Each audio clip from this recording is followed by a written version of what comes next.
Nos encontramos con Mario Mantilla, defensor del televidente del canal TRO. Mario, ¿cuál es la función del defensor del televidente?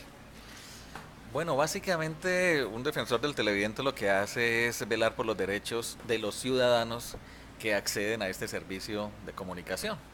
Algunos de esos derechos, digamos que son elementales.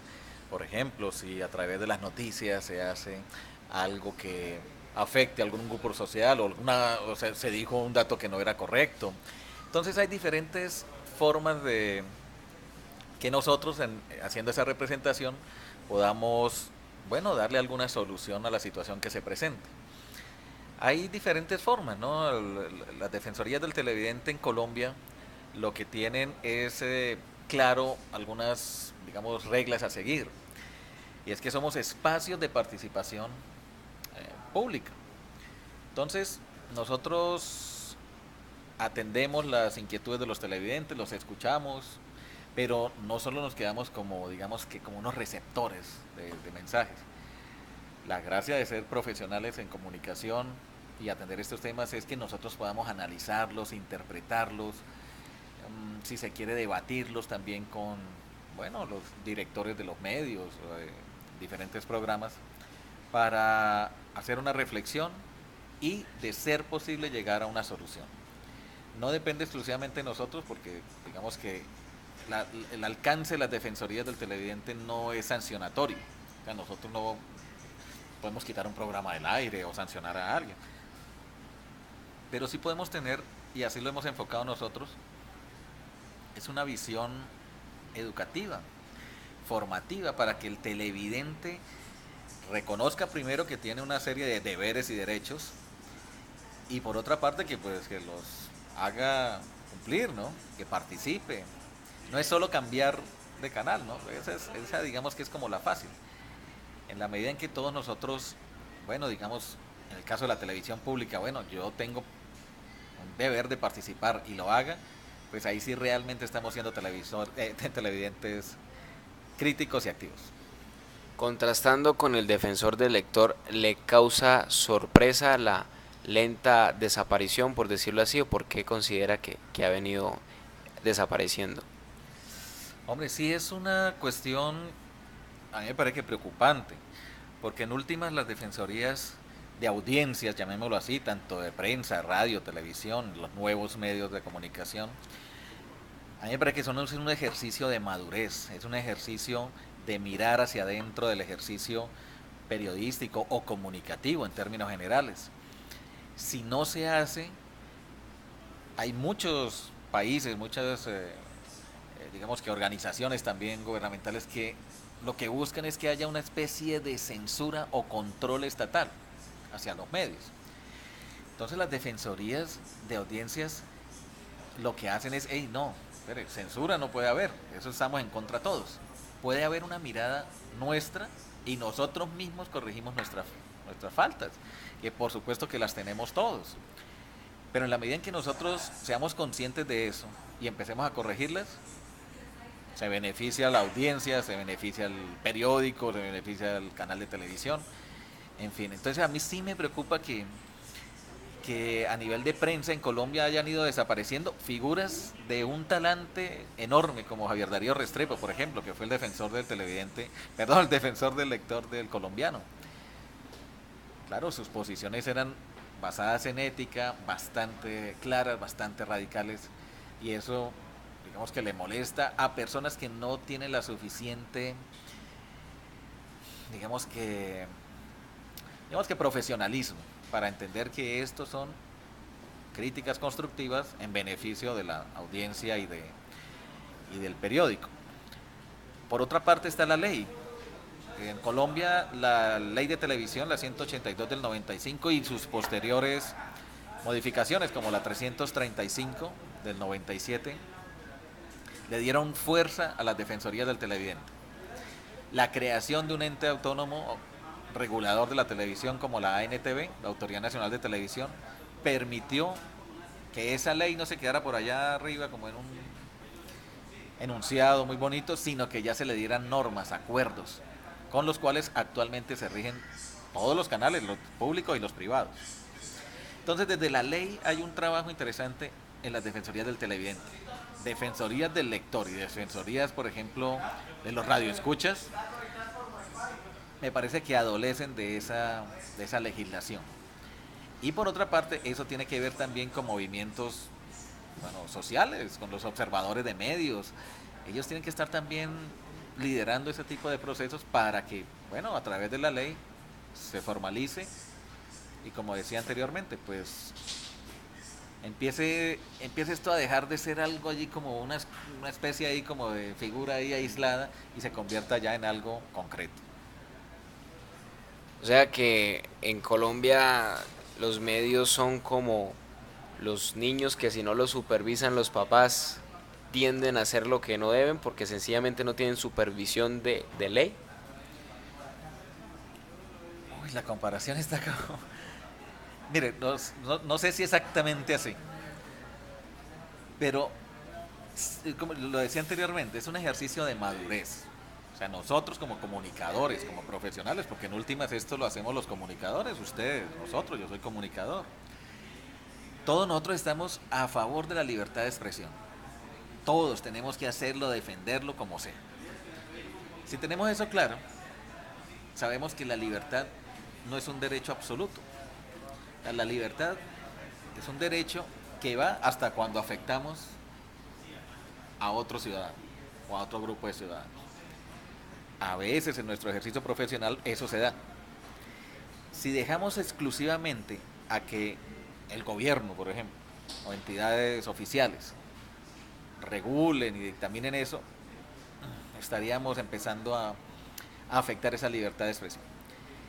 Tenemos que ser capaces como medios, como comunicadores, como profesionales, de mirarnos a nosotros mismos y simplemente reconocer, por ejemplo, hay faltas que se presentan por el ejercicio diario, por la velocidad, por, bueno, Inmediatez. de la inmediatez, cuestiones que si no nos paramos y dijimos, espere, aquí estamos cometiendo este error, pero lo vamos a seguir cometiendo. Es un ejercicio de reflexión continua, de análisis, de mejoramiento. Entonces, yo no sé si es que seamos unos niños a los que los papás tienen que estar ahí encima para que los regañen, ¿no?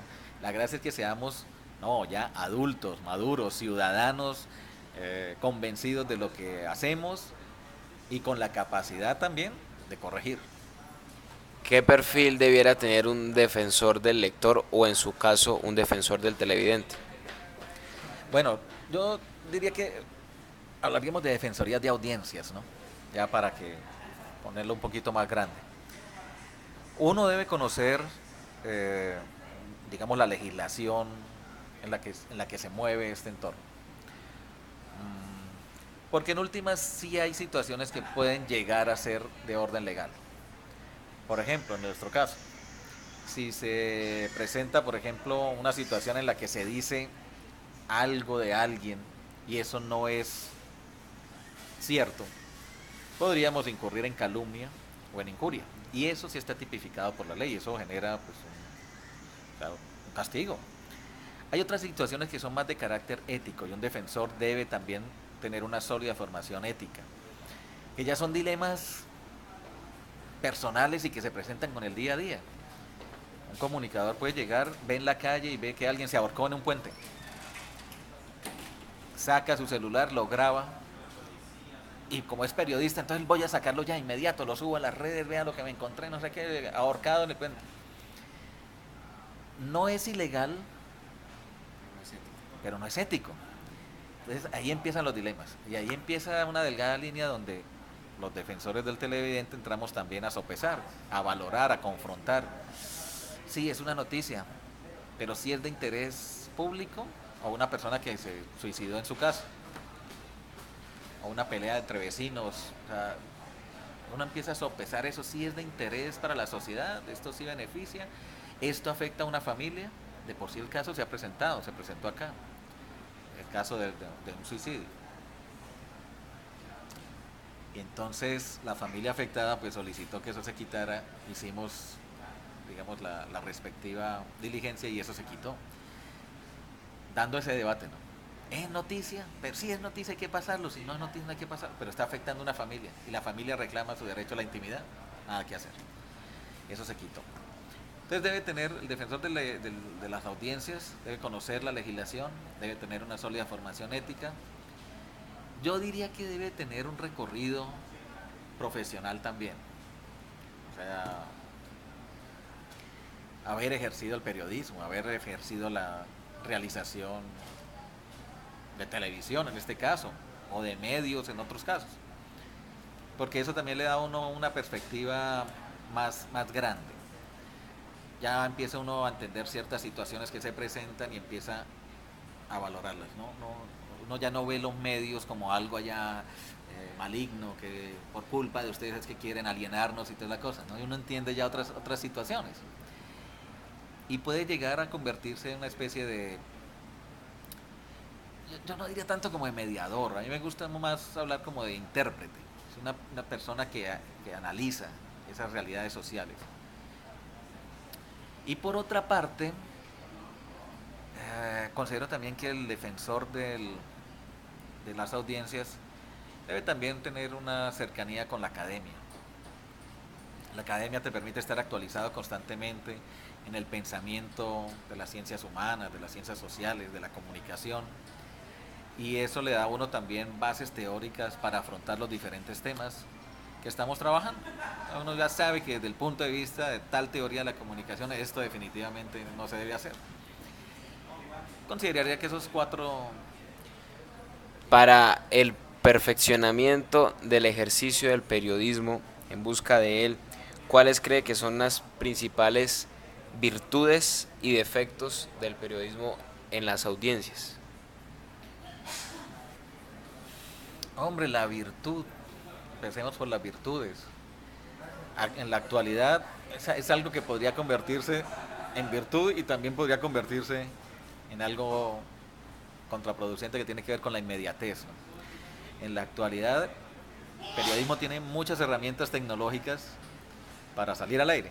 Por ejemplo, hacer una entrevista de estas, antes a nosotros nos tocaba llegar con un burro de cámara gigante y las luces y los micrófonos y 5 personas, o sea, era un problema.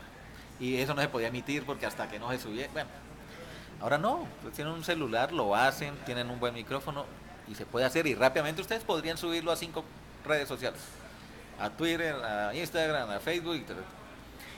Eso me parece a mí que es una ventaja, pero puede convertirse también en una terrible desventaja, cuando por esa inmediatez se sacrifican otros principios básicos del periodismo, como es el de contrastar la información, tener contraparte, parte y contraparte, tener diferentes puntos de vista, bueno, comprobar si la información es totalmente cierta. Fíjese que ahorita con las fake news se ha vuelto esto una locura. Entonces ya no sabe uno, sí, salió rapidísimo, pero uno no sabe si es cierto o no es cierto. Es esa rapidez con la que se está afrontando actualmente el periodismo. Es beneficiosa por una parte, pero puede ser perjudicial por otra. Considero que los comunicadores en la actualidad son hábiles, pero necesitan tener mayor contexto social, mayor contexto histórico, porque pueden entonces ser víctimas de las situaciones. Alguien le dice algo y como no sé exactamente cómo funciona el gobierno, entonces uno dice, bueno, sí, está bien. O sea, deben tener una solidez en cuanto a la formación, por ejemplo, del gobierno, cómo funcionan nuestras leyes, cómo funcionan. Lo otro, deben regirse por valores ciudadanos. Eso tiene que estar completamente claro. De solidaridad, de participación, fortalecimiento de la democracia. Si tienen esos principios claros, ya el ejercicio de la comunicación se hace más preciso. O sea, tiende uno a cometer menos errores porque uno sabe que esto no es un valor ciudadano. Yo estoy favoreciendo aquí a un grupo de personas. Ese tipo de situaciones. Creería yo que está por ahí lo que percibo de lo que los comunicadores en la actualidad podemos beneficiar o afectar a las audiencias. Muchas gracias.